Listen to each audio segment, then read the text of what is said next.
आइए गणेश जी की वंदना करते हैं। विघ्नेश्वराय वरदाय सुरप्रियाय लंबोदराय सकलाय जगद्धिताय नागाननाय स्तुत्यज्ञ विभूषिताय गौरीसुताय गणनाथ नमो नमस्ते।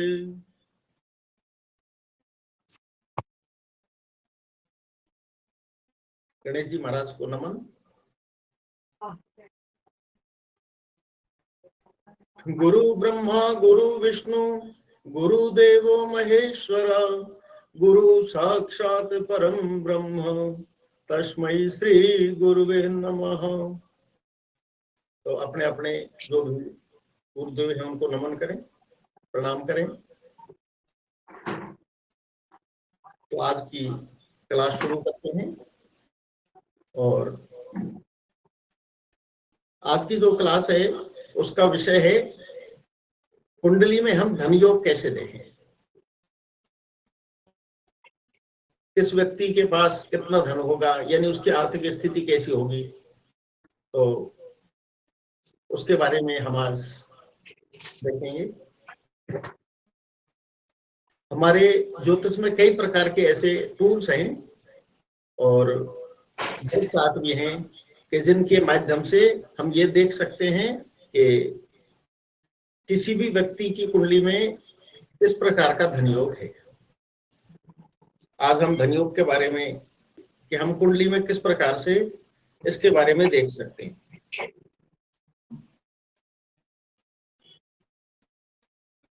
तो मैं स्क्रीन शेयर कर रहा हूं।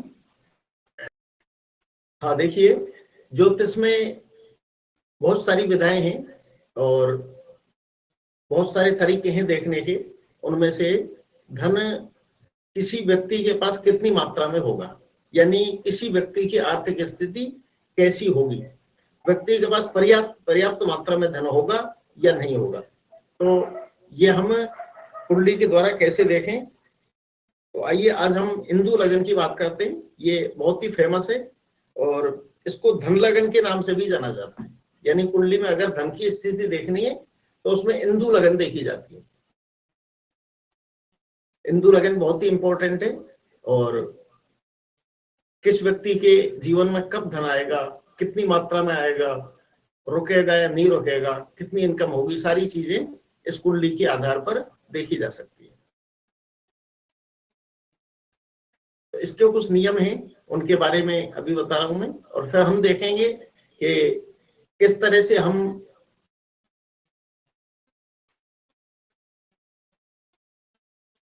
इसको हमारी कुंडली पर अप्लाई करें।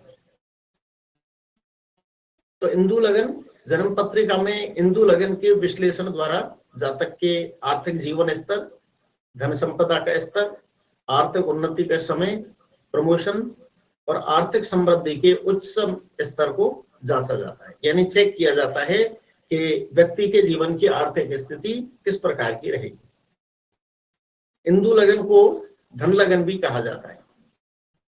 जन्म कुंडली में इंदु लगन से जन्म पत्रिका के विश्लेषण द्वारा हम जातक की आर्थिक उपलब्धियां, धन की स्थिति, ऐश्वर्य और आर्थिक जीवन का जो स्तर है उसको भी जांच सकते हैं और आर्थिक उन्नति के समय की गणना भी कर सकते हैं कि आर्थिक उन्नति व्यक्ति की अगर होगी तो कब होगी और कौन सा समय विशेष रूप से जातक के जीवन में विशेष रूप से धनदायक और आर्थिक रूप से विशेष उन्नति का होगा, तथा क्या जातक अपने जीवन काल में आर्थिक रूप से धन धान्य की पराकाष्ठा को छू पाएगा। तो इस तरह की जो चीजें हैं वो हम इंदु लगन के माध्यम से आज देखेंगे। तो इंदु लगन में केवल 7 ग्रहों का ही उपयोग किया जाता है। इसमें राहु और केतु को शामिल नहीं किया जाता है क्योंकि राहु केतु किसी स्थान के स्वामी नहीं है, इसलिए राहु केतु को इसमें शामिल नहीं किया जाता है। सूर्य, चंद्र, मंगल, बुध, बृहस्पति, शुक्र, शनि, ये 7 ग्रहों को ये इंदु लगन में शामिल किया जाता है। हालांकि लग्न में वो रहते हैं लेकिन कैलकुलेशन जो इसकी होती है उसमें इनको शामिल नहीं किया जाता है। तो इंदु लगन की गणना कैसे करें हम, यानी कैसे देखें कि किस व्यक्ति की इंदु लगन कौन सी है। तो इंदु लगन की गणना के लिए इसमें प्रत्येक ग्रह के अंक निर्धारित किए गए हैं। उनको कला भी कहते हैं ग्रहों की, उनको रश्मि भी कहते हैं। तो उनके अंक निर्धारित किए गए हैं और उन अंकों के आधार पर ही हमें सारा कैलकुलेशन करना होता है। और वो जो रश्मियां हैं वो इस प्रकार हैं, आप इनको अपनी नोटबुक में नोट कर सकते हो। यानी सूर्य की कलाएं 30, चंद्रमा की 16, मंगल की 6, बुध की 8, बृहस्पति की 10, शुक्र की 12 और शनि की 1। तो इस तरह से ये जो 7 ग्रह हैं इनकी ये कला या रश्मि जो भी हम कहना चाहें वो इनकी है और ये फिक्स है। इनमें कोई कुंडली के अनुसार कोई चेंजिंग नहीं होता है, यानी प्रत्येक कुंडली पे इनको ही लगाया जाता है, इनके अनुसार ही कैलकुलेशन किया जाता है। अब देखिए इनको करते कैसे हैं। तो जन्म पत्रिका में चंद्रमा, चंद्र लगन एवं जन्म लगन दोनों से नवम स्थान के स्वामियों की कलाओं को जोड़ा जाता है और फिर उनका जो योग फल आता है, यानी उनको जोड़ करके जो संख्या आती है तो उसमें 12 से भाग दिया जाता है या 12 माइनस किया जाता है। जैसे मान लो संख्या 15 आ रही है तो उसमें -12 करके 3 जो शेष फल है उससे कैलकुलेशन की जाती है। और यदि वो संख्या अगर ज्यादा आती है तो 12 कई बार हम उसमें से माइनस कर सकते हैं या 12 का भाग दे सकते हैं, डिवाइड कर सकते हैं 12 से। अब हम एक उदाहरण से समझते हैं। माना कन्या लग्न की कुंडली में चंद्रमा धनु राशि में स्थित है। कुंडली है कन्या लग्न की और उसमें चंद्रमा स्थित है धनु राशि में। तो लग्न से नवम स्थान का स्वामी शुक्र होगा। कन्या से यदि हम गिने कन्या, तुला, वृश्चिक, धन, मकर, कुंभ, मीन, मेष और वृषभ, तो वृषभ राशि आती है और वृषभ राशि के जो स्वामी हैं वो होते हैं शुक्र देव। और चंद्रमा से यदि नवम तक गिने तो चंद्रमा धनु राशि में स्थित, धनु से हमको गिनना है 9 तक आगे, 9वां भाव, 9th हाउस धनु राशि से। तो धनु, मकर, कुंभ, मीन, मेष, वृष, मिथुन, कर्क और सिंह। तो इस तरह से वो आएगी फिर सिंह राशि और सिंह राशि के स्वामी होते हैं सूर्य। तो इसमें लिखा हुआ भी है,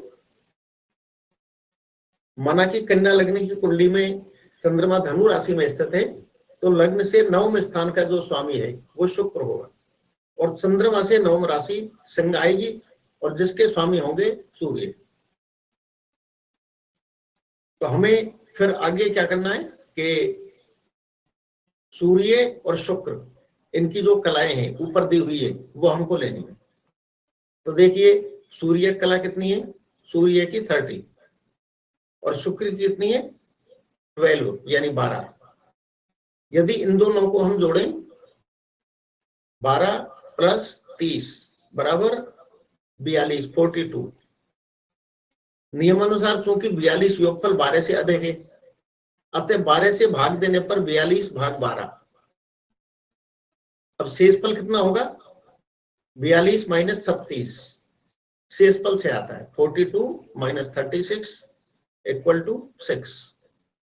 तो इस तरह से शेषफल से आता है। अब हमें क्या करना है आगे कि शेषफल को जन्म पत्रिका में स्थित चंद्रमा, यानी चंद्रमा जहां भी स्थित है चंद्र राशि जो है उससे हमें आगे गिनना है 6 भाव। तो यदि हम 6 भाव आगे गिनेंगे तो आगे फिर हमें प्राप्त होती है वृषभ राशि प्राप्त होगी। अतः वृषभ राशि ही इंदु लग्न होगी। चलिए एक प्रैक्टिकल में लेते हैं एक उदाहरण।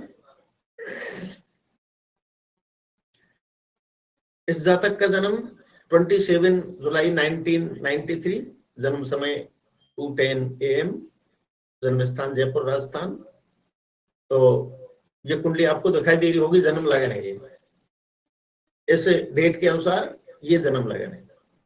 इसमें वृषभ लगन है और बुध मिथुन राशि में, सूर्य कर्क राशि में, सिंह राशि में मंगल, कन्या राशि में गुरु और तुला राशि में चंद्रमा, वृश्चिक राशि में राहु और कुंभ राशि में शनि। अब इसका हमें कैलकुलेशन करना है। तो उस नियम के अनुसार हम देखें तो लग्न से नवा हाउस, तो लग्न से यदि हम गिने तो 1 2 3 4 5 6 7 8 और 9। तो जन्म लगन से 9वें हाउस के स्वामी कौन हुए? शनि। जन्म लगन से 9 में शनि। ठीक है, इसके बाद में देखते हैं चंद्रमा से। उसी तरह से हमको 9 भाव गिनने, 1 2 3 4 5 6 7 8 और 9। तो 9 में है 3 का अंक है इसमें। 3 का मतलब हुआ मिथुन राशि, और मिथुन राशि के स्वामी बुध होते हैं। तो हमें ये प्राप्त हो गए दोनों, यानी जन्म लगन से देखने पर शनि और चंद्र राशि से देखने पर बुध। जन्म लगन से 9 में शनि और शनि की रश्मि 1। यदि हम ऊपर टेबल में देखें तो शनि की रश्मि, ये मेरा कर्सर दिखाई दे रहा होगा, शनि की रश्मि 1। और इसके बाद फिर हमें देखनी है बुध की रश्मि। तो बुध की रश्मि उस टेबल के अनुसार ली गई है और वो है 8। इसमें देखिए, ये बुध और बुध की रश्मि है 8, यानी बुध की कलाएं 8। तो इन दोनों को हम जोड़ेंगे, यानी ऐड करेंगे दोनों को। तो 1 + 8, 1 और 8 बराबर हुआ 9। अतः इंदु लगन चंद्र से 9 भाव आगे। अब चंद्र से हमें 9 भाव आगे गिनना है, क्योंकि ये संख्या मिली हमको और 12 से कम है। तो 12 से कम होने की वजह से हमको इसमें कोई 12 से भाग देना या माइनस करने की आवश्यकता तो ही नहीं, क्योंकि 12 से कम है ये। अगर 12 से अधिक होती तो हम इसमें 12 का भाग देते या 12 माइनस करते। अब ये संख्या मिल रही है हमको 9, तो इसमें हमको कोई कैलकुलेशन की जरूरत नहीं है। और हमें इसमें चंद्रमा जहां पर स्थित है उससे 9वें भाव तक गिनना है। तो यहाँ पर जो चंद्रमा है ये तुला राशि में, और यहाँ से हमें गिनना है 1 2 3 4 5 6 7 8 और ये 9। तो इसका मतलब इस जातक की जो इंदु लगन है वो कौन सी होगी? मिथुन। मिथुन होगी इसकी इंदु लगन।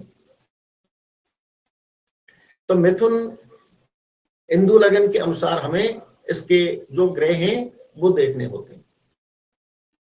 अब इसके कुछ नियम हैं, उन नियमों के बारे में पढ़ लेते हैं हम, फिर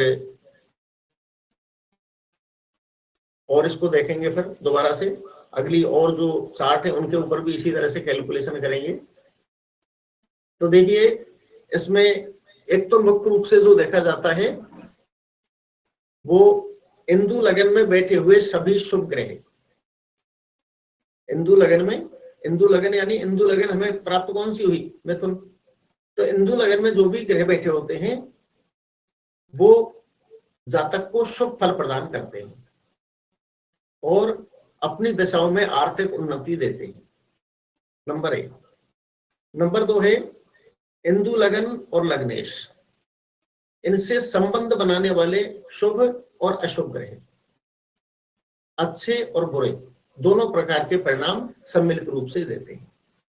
यानी इंदु लगन से और लग्नेश से जो भी ग्रह संबंध बनाते हैं, अशुभ ग्रह भी और शुभ ग्रह भी, तो वो दोनों अपने नेचर के अनुसार अच्छे और खराब दोनों प्रकार के परिणाम देते हैं। यानी शुभ ग्रह की दृष्टि यदि आ रही है लग्न पर तो वो लग्न को बलवान करेगी, यानी इंदु लगन उससे स्ट्रॉन्ग हो रही है।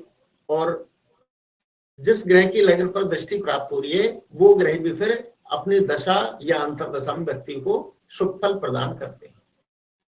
इसके साथ साथ जो खराब ग्रह हैं, पाप ग्रह हैं, जैसे मंगल, शनि या राहु केतु। तो ये जो इनकी जो दृष्टि होती है वो खराब फल देती है। इसके साथ साथ 6, 8, 12 इनमें जो ग्रह बैठे हुए हैं या फिर इनके जो स्वामी है वो भी अपनी दशा अंतर्दशा में अशुभ परिणाम देते हैं। तो फिर एक और अगला नियम देखते हैं। इंदु लगन से द्वितीय, नवम, दशम और एकादश, ये जो 4 भाव हैं ये सबसे इंपॉर्टेंट है। द्वितीय यानी धन का भाव, नवम भाग्य भाव, दशम कर्म भाव और एकादश लाभ का भाव, इच्छा पूर्ति का भाव। तो इनका यदि आपस में कोई संबंध बनता है तो ये जातक को स्थायी रूप से धनदायक और आर्थिक वृद्धि करता है और धन धान्य में वृद्धि करता है। तो इस तरह से ये नियम हमने देखा। और इसके आगे नंबर 4, और नंबर 4 में कुंडली में उपस्थित उच्च राशि के ग्रह, स्वराशि, मूल त्रिकोण राशि में बैठे शुभ ग्रह जीवन में तीव्र और आर्थिक उन्नति देते हैं। यानी कुंडली में जो भी ग्रह या तो उच्च राशि में बैठे हुए हैं या स्वराशि में है या मूल त्रिकोण में है, और यदि वो शुभ ग्रह हैं तो व्यक्ति को तेजी से आर्थिक उन्नति प्रदान करते हैं। कुंडली में स्थित अशुभ ग्रह भी यदि उच्च राशि अपने मूल त्रिकोण अंशों पर हो तो वे भी अपनी दशा के अंत में आर्थिक उन्नति देते हैं। फिर अगला नियम कि कुंडली में यदि कोई अशुभ ग्रह है लेकिन वो भी अपनी उच्च राशि में है या अपनी मूल त्रिकोण राशि में है तो वो अपनी दशा के अंत में व्यक्ति को आर्थिक उन्नति देते हैं। स्टार्टिंग में कुछ प्रॉब्लम्स देते हैं या संघर्ष देते हैं और लास्ट में जाकर के वो व्यक्ति को उन्नति प्रदान करते हैं। तो इस तरह से फिर यदि हम आगे देखें तो पॉइंट नंबर 6, इंदु लगन में योग कारक ग्रह शुभ ग्रहों से दृष्टि, युति या संबंधित भाव या भावेश भी आर्थिक रूप से जीवन को उन्नति देते हैं। इंदु लगन में जो भी लगन हमें प्राप्त हुई है उसमें यदि योग कारक ग्रह मौजूद हैं या फिर उनकी दृष्टि है या वो इंदु लगने से किसी प्रकार का संबंध बना रहे हैं तो वो भी व्यक्ति को आर्थिक उन्नति देते हैं। इसके अलावा इंदु लग्न में किसी भी ग्रह के विशेष अंशों पर स्थिति और ग्रहों का गोचर, ये बहुत ही इंपॉर्टेंट होता है। यानी जिस तरह से हम जन्म कुंडली में अभी एक क्लास में हमने गोचर के बारे में देखा कि किस तरह से हम गोचर के द्वारा भी किसी कुंडली का प्रेडिक्शन कर सकते हैं, तो उसी प्रकार से इंदु लगन में भी हम गोचर का उपयोग करें और इंदु लगन में ग्रहों के अंश और गोचर ये बहुत महत्वपूर्ण होते हैं और ये जातक की आर्थिक उपलब्धियों में अपनी महत्वपूर्ण भूमिका निभाते हैं, ये उसकी आधारशिला होते हैं। तो इंदु लगन से अगला जो पॉइंट है 8 नंबर, ये है इंदु लगन से जो 6, 8, 12 में जो ग्रह बैठे हुए हैं वो अपनी दशा या अंतर्दशा में वो धन हानि करते हैं। यदि उनकी दशा अंतर्दशा वर्तमान में किसी व्यक्ति के पास है तो उसको आर्थिक समस्याओं का सामना करना पड़ता है। अब इंदु लगन में कुछ और भी महत्वपूर्ण चीजें हैं कि इंदु लगन में मुख्य रूप से 2, 5, 9, 11 इन 4 भावों को जरूर दें। 2 क्यों? क्योंकि हम इंदु लगन से माध्यम से देखना चाह रहे हैं धन, और धन का भाव होता है सेकंड हाउस। तो हमें सेकंड हाउस और सेकंड हाउस का स्वामी किस स्थिति में है, कहां पर वो बैठे हैं, स्वराशि में है या उच्च राशि में है या मित्र राशि में है या शत्रु राशि में है या नीच राशि में है, ये सारी चीजें हमें देखनी होती है। इसके साथ ही 5 यानी 5 जो त्रिकोण है और यहाँ पर जो ग्रह बैठे होते हैं उनकी सीधी दृष्टि एकादश भाव पर आती है। तो इस तरह से 5 भाव भी महत्वपूर्ण है और इसके साथ साथ 5 भाव प्रसन्नता का, आनंद का, प्लेजर का, खुशी का, इनका होता है। और फिर 9th भाव, 9th हाउस, 9वां भाव भाग्य का, और 11th हाउस लाभ का या इच्छा पूर्ति। तो ये जो 4 भाव हैं ये बहुत महत्वपूर्ण है। और किसी भी जातक की कुंडली यदि हम इंदु लगन देख रहे हैं तो हमें इन 4 भाव को बहुत गौर से देखना चाहिए।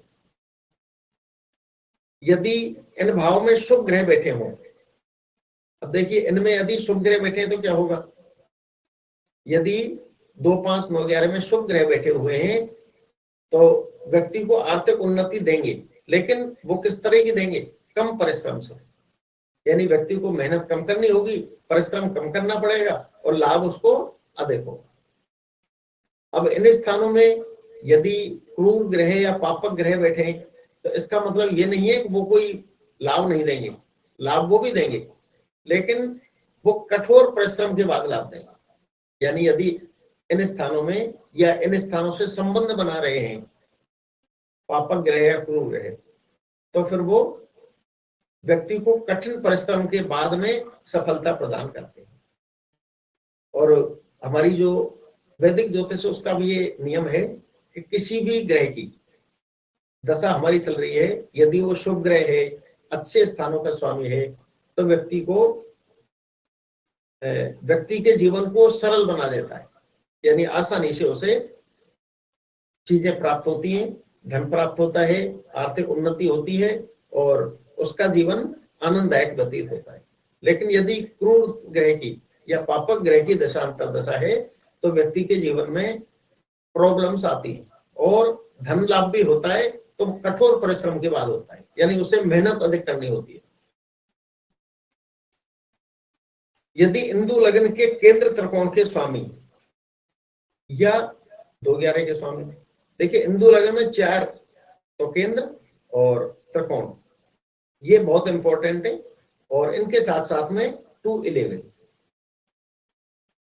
तो इन भावों के स्वामी है, यदि वो 6, 8, 12 इनके स्वामियों के साथ संबंध यदि बना लेते हैं तो इससे क्या होता है, उनके शुभ फल में कमी आती है।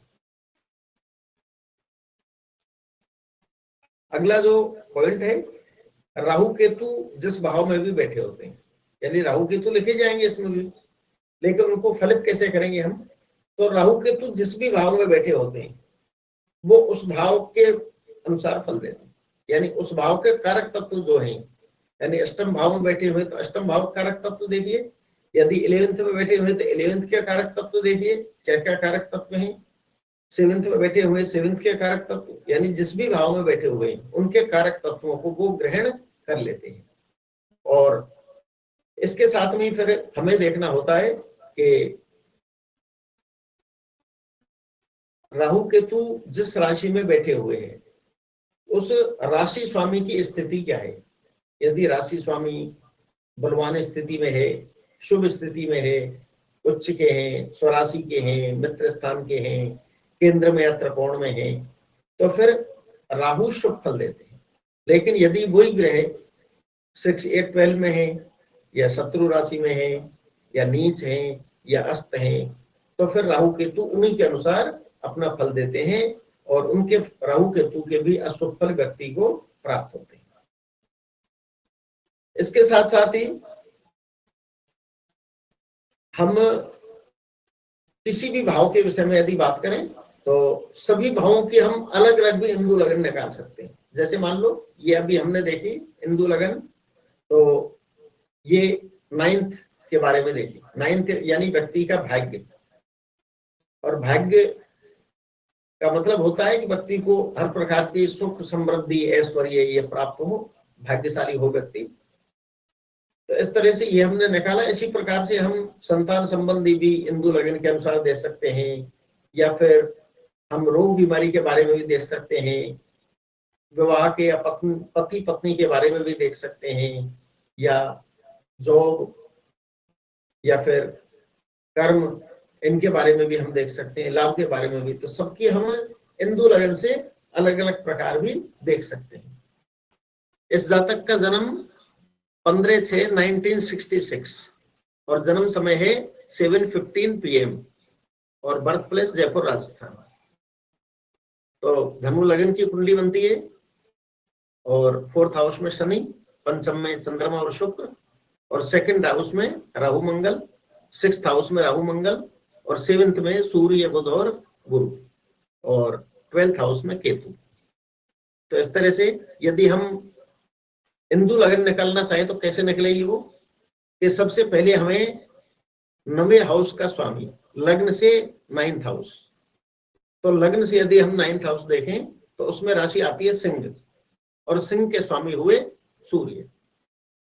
तो हमने यहाँ पर नोट कर लिया जन्म लग्न से 9 में सूर्य। इसके बाद हमें देखना है कि चंद्रमा से 9th हाउस। अब चंद्रमा से 9th हाउस 7, 8 और 9, ये क्या हुआ, धनु राशि, और धनु राशि के स्वामी बृहस्पति होते हैं। तो इस तरह से हमें 2 ग्रह प्राप्त हुए, लगन से, जन्म लगन से सूर्य और चंद्र राशि से बृहस्पति। तो यदि हम इनकी रश्मि देखें तो ऊपर टेबल आपने देखी होगी, ये कलाएं, तो सूर्य की कलाएं 30 और बृहस्पति की 10, 30 + 10 = 40।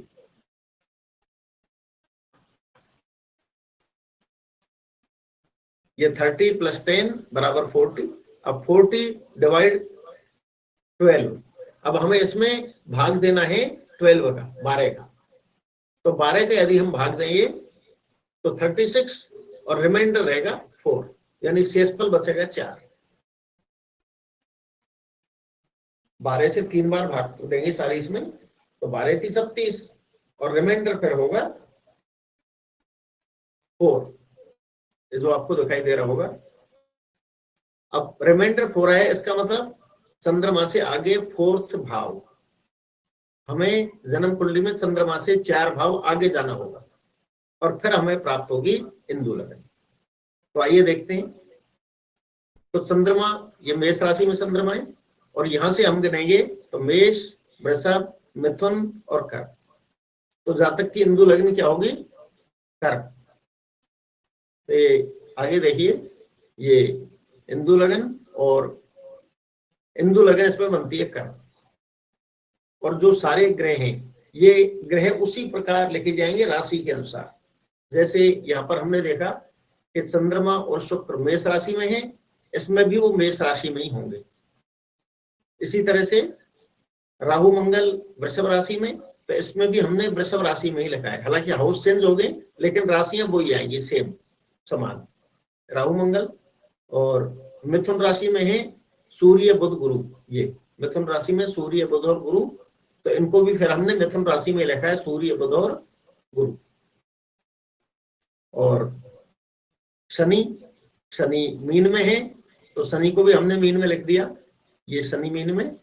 और केतु वृश्चिक में है, तो केतु को वृश्चिक में ही लिख दिया, ये केतु। तो इस तरह से हमारी हिंदू लगन तैयार है। किसी भी वर्ग चार्ट का या हम कोई भी कुंडली देखें किसी भी तरह की, चाहे वो हिंदू लगन की कुंडली हो, चाहे वो होरा कुंडली हो, चाहे वो नवांश कुंडली हो, चाहे आरूढ़ पद या आरूढ़ लगन की कुंडली हो, जो भी हम देखें वो हमें देखना होता है जन्म कुंडली के परिप्रेक्ष्य में। क्योंकि जन्म कुंडली अपने आप में महत्वपूर्ण है, हम जन्म कुंडली को छोड़ करके केवल वर्ग कुंडली के आधार पर फलित नहीं कर सकते। हमें जन्म कुंडली और जो दूसरी कुंडली हम बनाते हैं सहायक कुंडली, चाहे वो हिंदू लग्न की हो चाहे आरूढ़ लग्न की हो, जो भी है वो कुंडली हम बनाते हैं। तो दोनों को मिला करके हमें प्रिडिक्शन करनी होगी। तो आइए इसमें देखते हैं।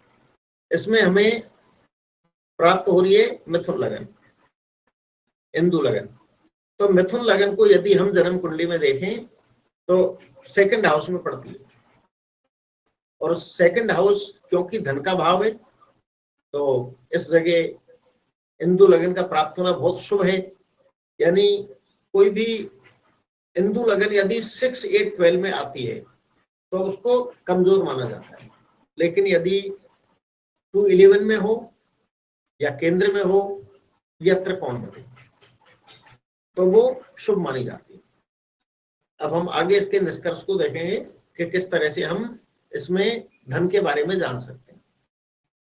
तो ये देखा हमने कि जो इंदु लगन हमें प्राप्त हुई है ये मिथुन है और ये स्वराशि के बुध अपनी इस भाव में बैठे हुए, यानी इंदु लगन में स्वराशि के बुध बैठे हुए।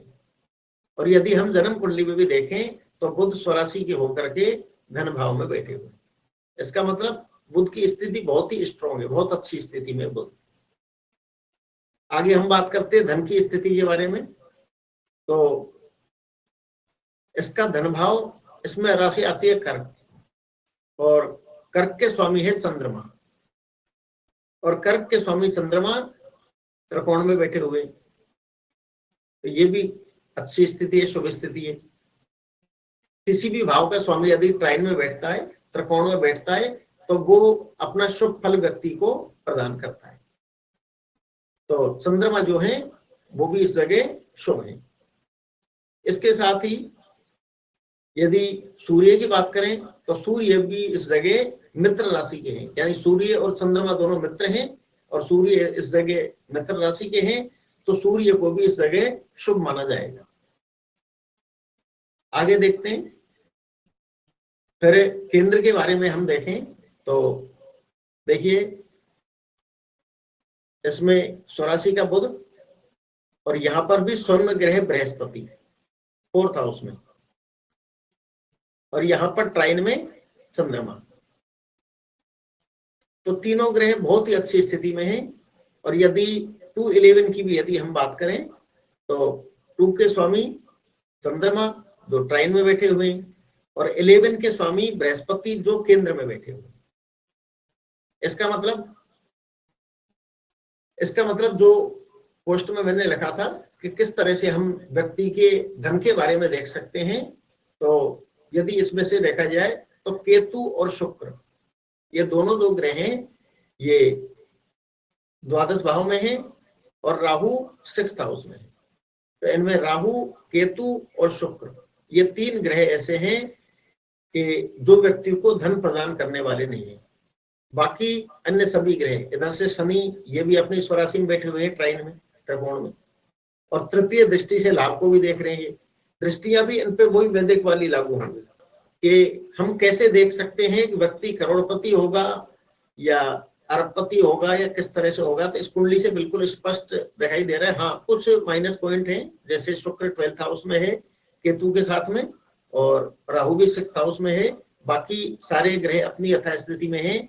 तो हम ये बिल्कुल स्पष्ट रूप से कह सकते हैं कि व्यक्ति के पास फ्यूचर में यानी भविष्य में, अभी 1993 का जन्म है और फ्यूचर में जैसे जैसे समय आगे बढ़ेगा तो कुंडली से बिल्कुल स्पष्ट है करोड़पति योग जातक के इस कुंडली के माध्यम से बिल्कुल स्पष्ट दिखाई दे रहा है, यानी करोड़ों रुपए की उसके पास धन, संपत्ति, बैलेंस, ये सारी चीजें होंगी।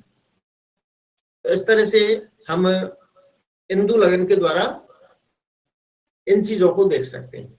चलो एक कुंडली और देखते हैं हम आगे। ये जो कुंडली है धनु लगन की कुंडली, और इसके द्वारा फिर हमने बनाई है इंदु लगन। ये भी अभी थोड़ी देर पहले चेक की थी हमने, तो किस तरह से इंदु लगन बनती है 4। तो इंदु लगन 4 यदि हम देखें तो ये लग्न से अष्टम भाव में आती है। जन्म लगन धनु में और ये अष्टम भाव है, 8वां भाव। तो अभी मैंने थोड़ी देर पहले बताया कि जन्म लगन से यदि 6, 8, 12 इनमें इंदु लगन आती है तो व्यक्ति के धन में कमी करती है। अब उसके लिए हमें और योग भी देखने हैं अभी, लेकिन पहला जो रूल है वो रूल ये है, जो इंदु लगन है उसको देखो कौन से भाव में है। तो इस जगह वो 8th हाउस में है। और आगे देखते हैं, यहां पर देखिए इंदु लगन के जो स्वामी है ये केंद्र में है 10वें भाव में, और शुभ ग्रह शुक्र के साथ है, तो ये बहुत अच्छी स्थिति है। ये शो करता है कि व्यक्ति के पास धन अच्छी मात्रा में होगा। यानी हिंदू लग्न के जो स्वामी हैं,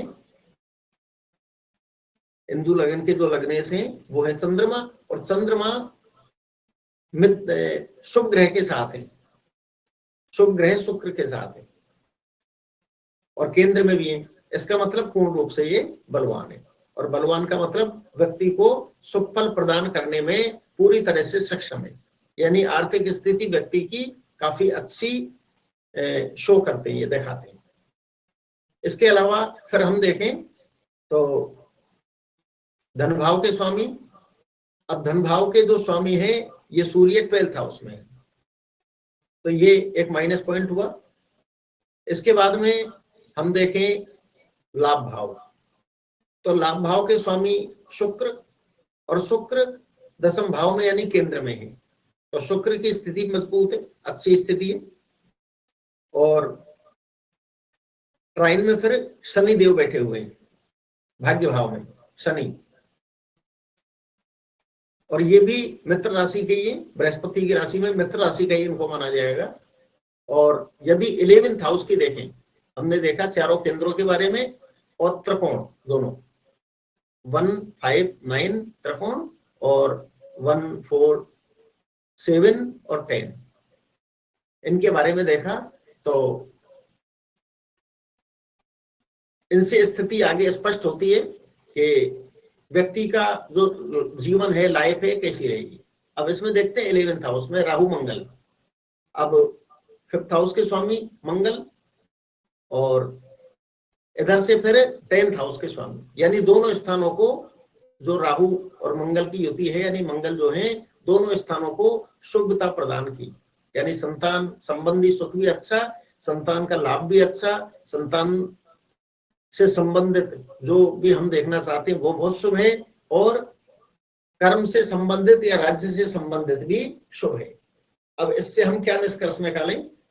इस निष्कर्ष बिल्कुल स्पष्ट है कि व्यक्ति के पास इनकम बहुत अच्छी होगी, क्योंकि आय पक्ष में 2 ग्रह बैठे हुए हैं, राहु और मंगल, यानी व्यक्ति के पास बहुत अच्छी इनकम होगी, लाखों रुपए महीने की।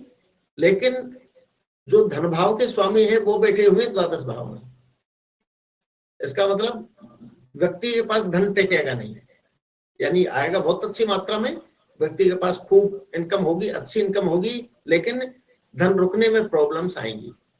और वास्तविकता भी यही है, व्यक्ति के पास इनकम बहुत अच्छी है उसके पास, लेकिन धन रुकता नहीं है, टिकता नहीं है, और ये बात हम इस कुंडली के द्वारा स्पष्ट रूप से देख पा रहे हैं। तो इस तरह से हमने देखा कि हम किसी भी कुंडली के द्वारा व्यक्ति की स्थिति को कैसे देख सकते हैं। अब 2 कुंडली से हमने देखा कि ऊपर की जो कुंडली है उसमें बिल्कुल हमें स्पष्ट सारी चीज दिखाई दे रही है, इसके साथ इसमें भी दिखाई दे रही है, जो वास्तविक जीवन के बारे में भी मैंने जो बताया, वास्तविकता में भी जो हम कुंडली में देखते रहे, एक्चुअल में भी व्यक्ति की स्थिति सब बिल्कुल सेम है। इनकम लाखों रुपए महीने की है, लेकिन बचत बहुत कम, इनकम के मुकाबले काफी कम सेविंग कर पाता है ये व्यक्ति। तो इस तरह से हमने ये 2 कुंडलियों के ऊपर देखा। चलिए एक और कुंडली हम लेते हैं, ये उदाहरण नंबर 3, और इसकी बर्थ डेट है 25 दिसंबर 1966। 1, 2, 3 और 4, इसमें जो वृश्चिक आ रही है तो 4th आ रही है, वो तो 4th ठीक है, ऐसी खराब नहीं है 4th।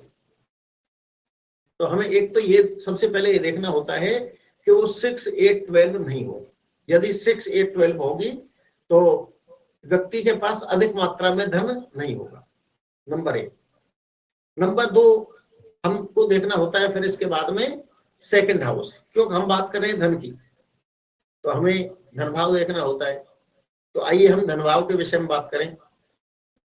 तो इसमें यदि हम धन भाव को देखें तो धन भाव में धनु राशि है, और इसमें सूर्य और शुक्र दोनों बैठे हुए हैं, और इसमें हालांकि मैंने डिग्री दी नहीं है, लेकिन यदि डिग्री के अनुसार इसमें देखी जाए तो शुक्र यहाँ पर सूर्य से अस्त है, सूर्य शुक्र जो है यहाँ पर सूर्य से अस्त है।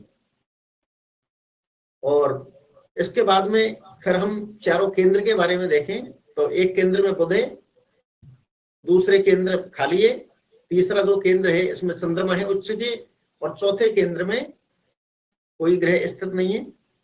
अब हम बात करते हैं त्रिकोण की। त्रिकोण में यदि हम देखें तो त्रिकोण में शनि है, फिर बृहस्पति है उच्च के, और इसके बाद में फिर ये लग्न है ही। तो हमने त्रिकोण के बारे में भी देखा।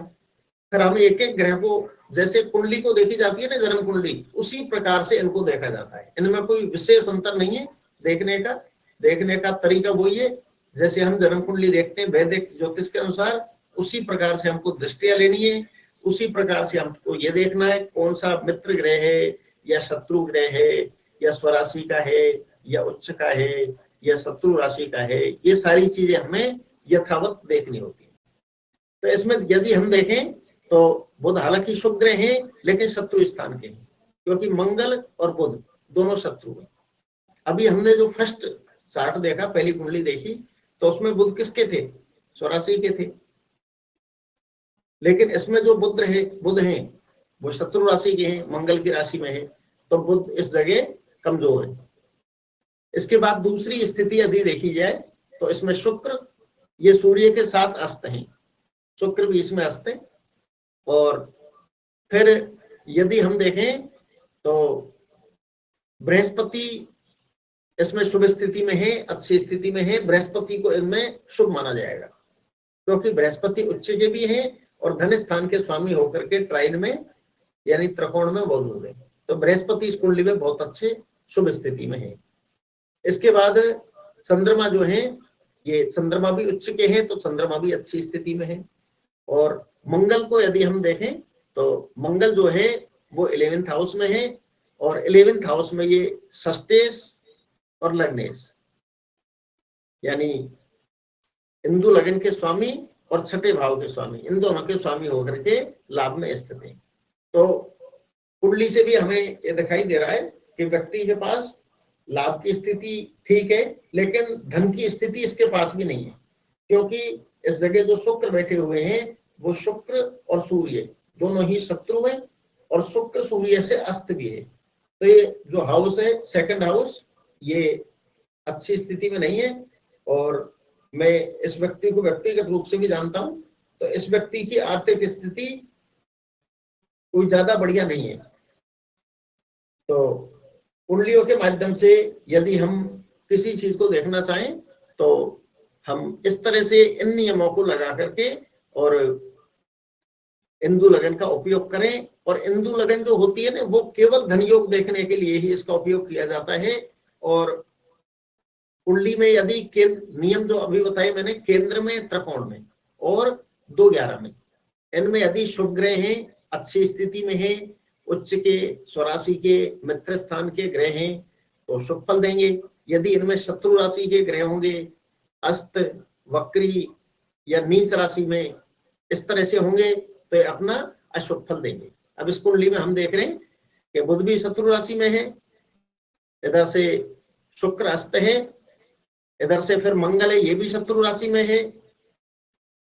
तो इसमें चंद्रमा और बृहस्पति, ये दो जो ग्रह हैं, शनि को भी ठीक मान सकते हैं हम। तो शनि, चंद्रमा और बृहस्पति 3 ग्रह अच्छी स्थिति में है, बाकी जो 6 ग्रह हैं वो खराब स्थिति में। क्योंकि राहु भी जो 6th हाउस में बैठे हुए, इधर से 12 में केतु है, तो 6, 8, 12 के बैठे हुए ग्रह भी अपना शुभ फल नहीं देते। तो इसमें केवल 3 ग्रह ऐसे हैं जो शुभ फल दे रहे हैं, बाकी और जो 6 ग्रह हैं वो व्यक्ति को अपना अशुभ फल दे रहे हैं। तो इस तरह की स्थिति से हम किसी भी कुंडली का आकलन कर सकते हैं। हाँ, तो अब बोलिए, आप कोई प्रश्न इस विषय में जानना हो तो। और आप 1, 2, 4 जो भी अपनी कुंडलियों पे लगा करके देखें, चेक करें, और फिर उनके ऊपर डिस्कशन करें कि ये इस तरह की ये कुंडली बनी हुई है और इस कुंडली में किस प्रकार के योग हैं, यानी उनके ऊपर ये नियम लागू हो रहे हैं या नहीं हो रहे, अपनी जान पहचान में या जो भी संपर्क में कोई व्यक्ति आता है तो उसके ऊपर इसी तरह से इंदु लगन की जो नियम है वो लगाए जाएं, उसको चेक करें कि इसमें किस प्रकार के योग बनते हैं और ये जो सारे योग हैं उस कुंडली के ऊपर लागू हो रहे हैं या नहीं हो रहे हैं।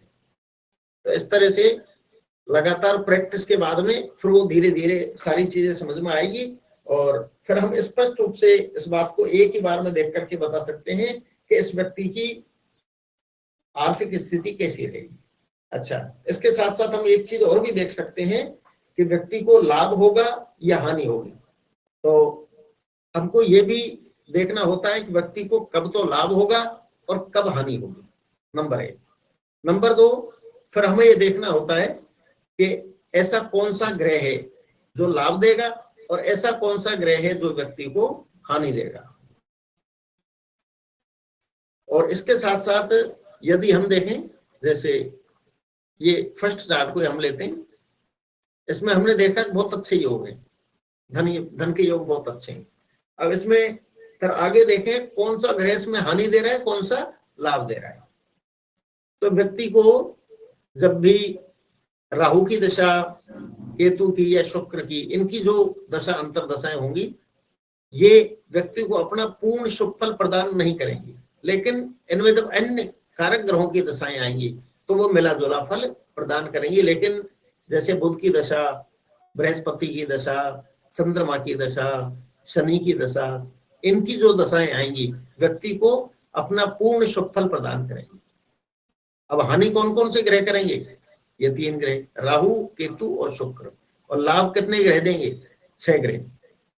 ये जो 6 के 6 ग्रह हैं सबके सब व्यक्ति को लाभ प्रदान करेंगे। और जो 3 ग्रह हैं, क्योंकि इनका संबंध बना हुआ है 6, 8, 12 से, तो इनकी जब भी दशा अंतरदशा या प्रत्यंतर दशा व्यक्ति को आएगी तो ये अशुभ फल प्रदान करेगी, यानी धनहानि करेगी।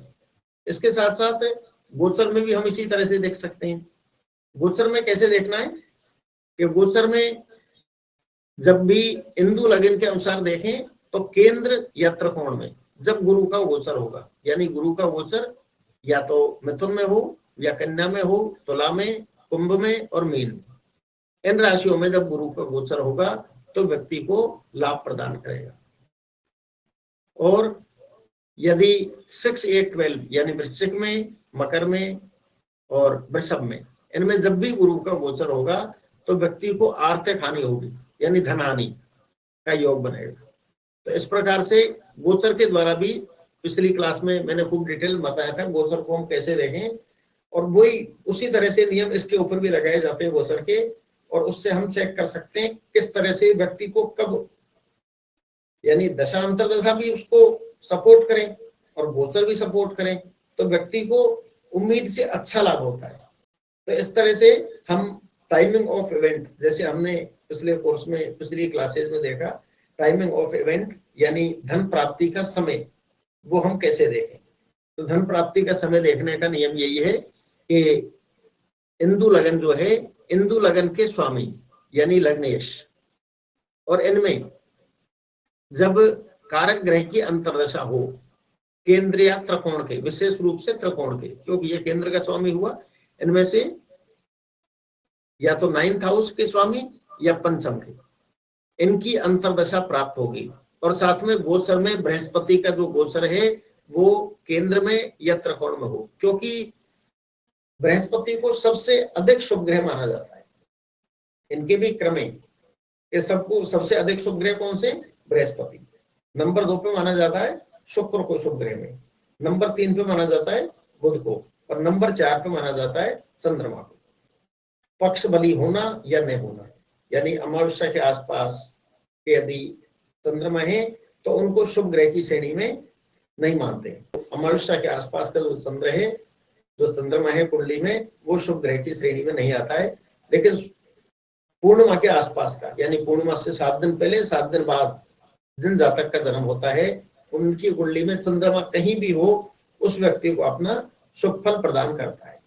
लेकिन यदि अमावस्या के आसपास का हुआ तो व्यक्ति को शुभ फल प्रदान नहीं करता है।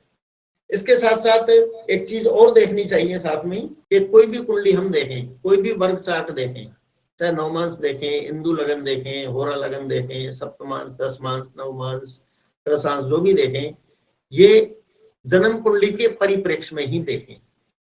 यदि किसी व्यक्ति के कुंडली में अच्छे योग हैं, जन्म कुंडली में अच्छे योग का मतलब कोई अच्छा राजयोग है, पंच महापुरुष योग है, या गजकेसरी योग है, या अमला योग है, या नीच भंग राजयोग है, या विपरीत राजयोग है, इस तरह का राजयोग व्यक्ति की जन्म कुंडली में बना हुआ है।